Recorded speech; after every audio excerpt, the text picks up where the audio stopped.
Friends, तो कैसे हैं आप लोग। होप आप लोग सब बहुत अच्छे होंगे और घर में अपनी प्रिपरेशन कर रहे होंगे। तो आज मैं एक बहुत कॉन्स्टिट्यूशन का एक बहुत इम्पॉर्टेंट टॉपिक लेके आया हूँ, जो कि है इम्पॉर्टेंट अमेंडमेंट ऑफ इंडिया, जो कि हमारे 368 आर्टिकल में दिए गए हैं। तो सबसे पहले ये बात करते हैं कि क्यों हमें अमेंडमेंट्स की ज़रूरत पड़ी। तो नेहरू जी की एक स्टेटमेंट थी कि अगर हमारे कॉन्स्टिट्यूशन में अमेंडमेंट ना हो तो हमारा कॉन्स्टिट्यूशन क्या हो जाएगा, बूढ़ा लगेगा, बूढ़ा। ठीक है। तो इम्पॉर्टेंट भी थे अमेंडमेंट। समय के साथ साथ जैसे जैसे चेंजेस की ज़रूरत पड़ी वैसे वैसे हमारी पार्लियामेंट में इसमें चेंजेस भी लाए, जो भी हमारे राष्ट्र के लिए हित में थे वह करार हमारी पार्लियामेंट ने। तो चलो स्टार्ट करते हैं फर्स्ट अमेंडमेंट एक्ट से। तो आप स्क्रीन में देख रहे हो फर्स्ट अमेंडमेंट एक्ट 1951, जो कि लैंड रिफॉर्म से रिलेटेड है। इसमें 2-3 चेंजेस किए गए, यहाँ पे मैंने मेंशन नहीं किया है, तो आप होप आप पेन और कॉपी लेके बैठे होंगे। तो इसमें एक बहुत इम्पॉर्टेंट है कि जो हमारे ओबीसी का रिजर्वेशन है वो आर्टिकल 15 के क्लॉज 4 में जोड़ा गया है। तो वो इसी अमेंडमेंट से जोड़ा गया है। और एक और इम्पॉर्टेंट, जो हमारी पार्लियामेंट का सेशन होता है 6-6 महीने में, तो इसकी समय सीमा किसने तय करी गई कि 6 महीने का से ज़्यादा गैप नहीं होना चाहिए। तो इसी अमेंडमेंट में जोड़ा गया कि 6 मंथ से ज़्यादा एक से दूसरे सेशन में ज़्यादा गैप नहीं होना चाहिए। तो इसी अमेंडमेंट में जोड़ा गया है।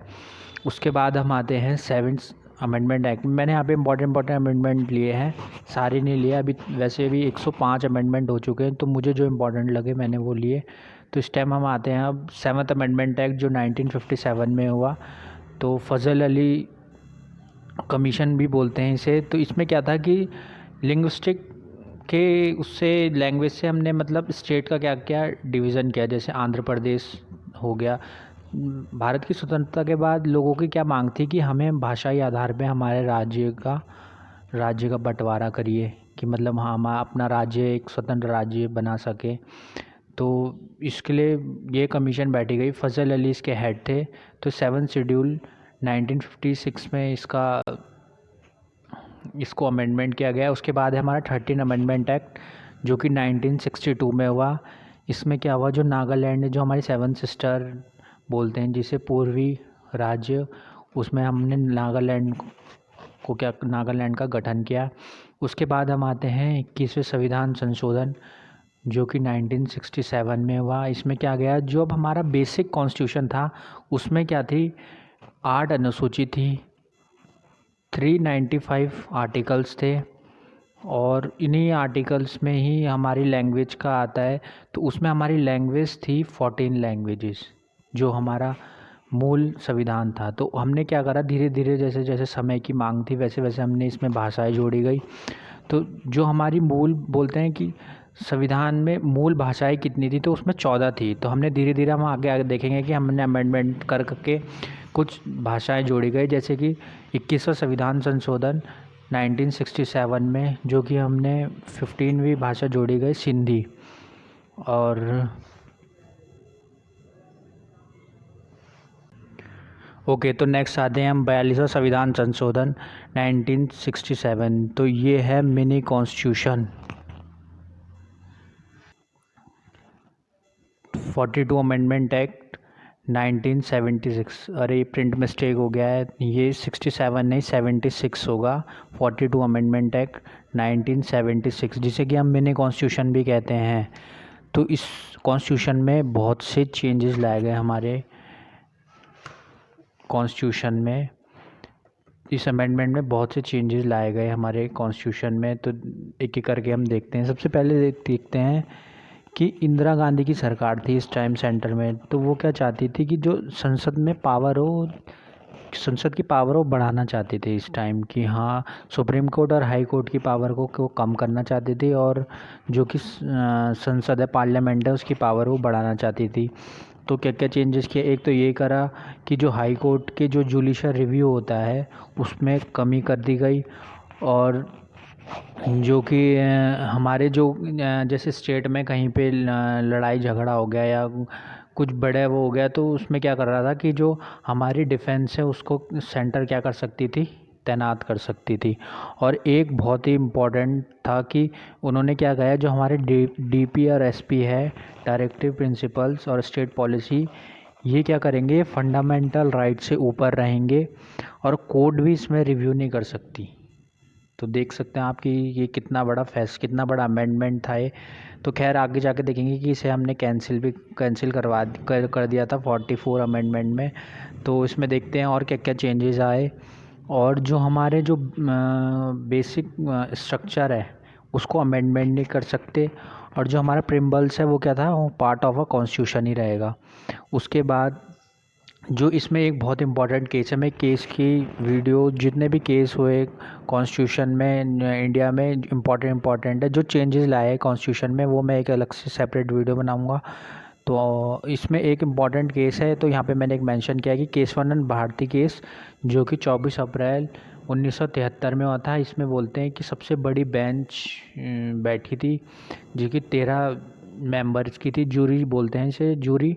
तो 13 मेंबर की थी, पर इसमें क्या हुआ था कि 1978 तक चला था ये केस। तो इसमें केशवानंद भारती है, जो कि केरल के, मैं थोड़ी सी डिटेल अभी दे देता हूँ कि केरल में केशवानंद भारती थे, इनका एक मठ था। तो वो क्या होता, केरल गवर्नमेंट के किसी प्रोजेक्ट में उनका ये जो मठ है इसकी ज़मीन आ रही थी। तो उन्होंने क्या करा कि इसको लेके पीआईएल को लेकर फंडामेंटल राइट्स को लेके क्या गए कि मेरे फंडामेंटल राइट्स का हनन हो रहा है, तो ये सुप्रीम कोर्ट में चले गए। तो उसके बाद इसमें बहुत 3 से 4 सालों तक ये केस सुप्रीम कोर्ट में चलता रहा है। उसके बाद बेंच बैठी, तो और उसमें 13 जन लोगों की बेंच बैठी, जिसमें से कि फैसला 7-6 आया कि इसमें केशवानंद भारती जी हार गए थे। तो उसके बाद क्या हुआ, जो हमारा प्रिम्बल्स है उसमें 3 बहुत ही इम्पॉर्टेंट वर्ड जोड़े गए, जो कि ऊपर देख सकते हैं आप, सोशलिस्ट, सेकुलर और इंटीग्रिटी, जिसको हिंदी में बोलते हैं समाजवादी, धर्मनिरपेक्ष और अखंडता। तो ये 3 शब्द जोड़े गए। और इसमें एक जो हमारा सेंट्रल एडमिनिस्ट्रेटिव ट्रिब्यूनल है, इसका गठन किया गया, जो कि भाग 14 में जोड़ा गया, और स्टेट एडमिनिस्ट्रेटिव ट्रिब्यूनल का गठन किया गया। तो इसमें क्या था कि कोई भी किसी की शिकायत है, गवर्नमेंट एम्प्लॉय की कोई गलती है कहीं पे या उसकी कोई शिकायत है, वो इस ट्रिब्यूनल में, ये ट्रिब्यूनल उसका फ़ैसला करता था।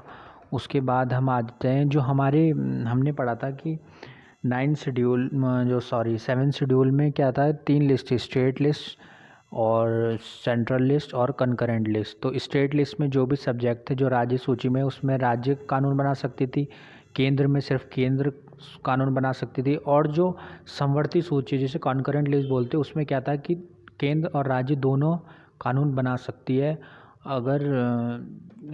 अगर सेम कानून रहा तो सेंट्रल का कानून माना जाएगा। तो उसमें क्या करा कि इन्होंने 5 सब्जेक्ट जोड़ दिए, जो कि है एजुकेशन, जो आप स्क्रीन में देख सकते हैं, फॉरेस्ट एंड बर्ड्स कंजर्वेशन, और जस्टिस एडमिनिस्ट्रेशन, और establishment of a subordinate court, और क्या है, मेजरमेंट। ये 3 में क्या क्या है, उन्होंने कॉन्करेंट लिस्ट में जोड़ दिया गया। संविधान संशोधन 1978, तो जो कि हमने ऊपर पढ़ा कि 42वां संविधान संशोधन एक तरीके से संसद को क्या कर रहे थे, इंदिरा गांधी जी जो हमारी उस टाइम प्रधानमंत्री थी, पावर में ला रही थी। तो उसके बाद क्या हुआ, सरकार गिर गई। उसके बाद जनता दल की सरकार बनी, जिसके प्रधानमंत्री मोरारजी देसाई थे। उसके बाद क्या हुआ कि इस संशोधन को आपातकाल की प्रतिक्रिया भी कहा जाता है। तो इसमें क्या क्या चेंजेस आए, इसमें एक बहुत ही इम्पोर्टेंट चेंज आया, जो कि मैंने अभी इसमें मेंशन नहीं किया है। 352वां जो हमारा इमरजेंसी है, उसमें क्या क्या करा गया, उसमें जो कि पहले एक वर्ड था आंतरिक विद्रोह।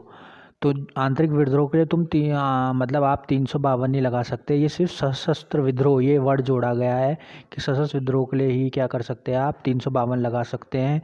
और इसमें क्या किया गया, पहले क्या था कि हाँ, राष्ट्रपति को मंत्री ने मौखिक लिख के मौखिक दे दिया कि हाँ राष्ट्रपति शासन। पर इसमें चेंजेस क्या है कि अब क्या आएगा कि 2/3 बहुमत मंत्रिमंडल को लिखित, एक तो सबसे पहले लिखित प्रस्ताव भेजेगी राष्ट्रपति को, और जो कि दोनों संसद है दोनों की, हमारी जो राज्यसभा है और लोकसभा है, इसमें क्या है विशेष बहुमत, जो कि 2/3 बहुमत से क्या करना पड़ेगा, पास करना पड़ेगा अलग अलग। पर जब हम इसको क्या कहा है, इसकी लिमिट कर दी गई 6 मंथ। उसके बाद अगर बढ़ाना होगा तो इसके बाद फिर से क्या होगा, वोटिंग होगी। उसके बाद 2/3 से इसमें वोटिंग हुई, पास कराना पड़ेगा दोनों अलग अलग। तब आप क्या कर सकते हो, 352 लगा सकते हैं। तो उसके अगर इसको समाप्त करना हो तो क्या करें, सिर्फ लोकसभा में क्या है साधारण बहुमत से इसको क्या कर सकते हैं, हटाया जा सकता है। और क्या है, इसको क्या कर दिया गया है कि जुडिशल रिव्यू के, जो सुप्रीम कोर्ट में जुडिशल रिव्यू के इसको अंडर में रखा गया है कि हाँ इसमें जुडिशल रिव्यू भी हो सकता है। और हम देखते हैं इसमें राइट टू प्रॉपर्टी व remove fundamental rights and transfer to a legal rights, मतलब जो कि हमारा राइट टू प्रॉपर्टी है उसको हमने क्या कर दिया गया, जो आर्टिकल 31 में आता है उसको क्या कर दिया गया है, हमने आर्टिकल 301 में क्या कर दिया, ट्रांसफ़र कर दिया गया है। उसके बाद क्या है कि जो president has the right to send their advice to a council of minister and reconsideration. तो क्या है कि मतलब कोई सलाह जैसे राष्ट्रपति को दी गई, तो राष्ट्रपति क्या है उसको पुनर्विचार के लिए उसको क्या दोबारा क्या मंत्रिपरिषद में वापस भेज सकता है, कि राष्ट्रपति को मंत्रिपरिषद की सलाह को पूर्ण विचार के लिए भेजने का अधिकार है, बाद में उसे स्वीकार करने के लिए बाध्य है। मतलब पहले क्या होता था कि वो सीधा क्या है उसको डायरेक्ट वो बाध्य था, तो अब वो एक बार क्या कर सकता है, उसे पुनर्विचार के लिए उसे भेज सकता है। और उसके बाद क्या किया, तो जो इंदिरा सरकार थी उसने क्या किया था, उन्होंने क्या किया था कि जो लोकसभा का टाइम पीरियड है, मतलब टेन्योर है, उसको 5 साल की जगह क्या कर दिया था, 6 साल कर दिया गया था 42वें संविधान संशोधन में। तो फिर 44वां संविधान संशोधन 1978 में आया, इसमें क्या कर दिया, इसको फिर से लोकसभा का कार्यकाल क्या कर दिया गया, 5 साल के लिए कर दिया गया है। उसके बाद क्या है कि जो अगर हमारा जैसे लोकसभा में जो हमारा कोरम है कम से कम उसमें 1/10 आने ही चाहिए, तभी क्या होएगा कि जो भी कार्य, मतलब जो भी हम कोई लॉ ला रहे हैं या कुछ भी ला रहे हैं, या उसका जो कार्य है वो तभी स्टार्ट होगा जब तक उसमें 1/10 अनिवार्य नहीं होगा। तो thanks for watching this video. आगे के नेक्स्ट वीडियो में मैं इससे आगे जो अमेंडमेंट्स है वो लेके आऊँगा। तो थैंक्स, होप आप लोगों को ये वीडियो अच्छी लगी हो। कहीं पे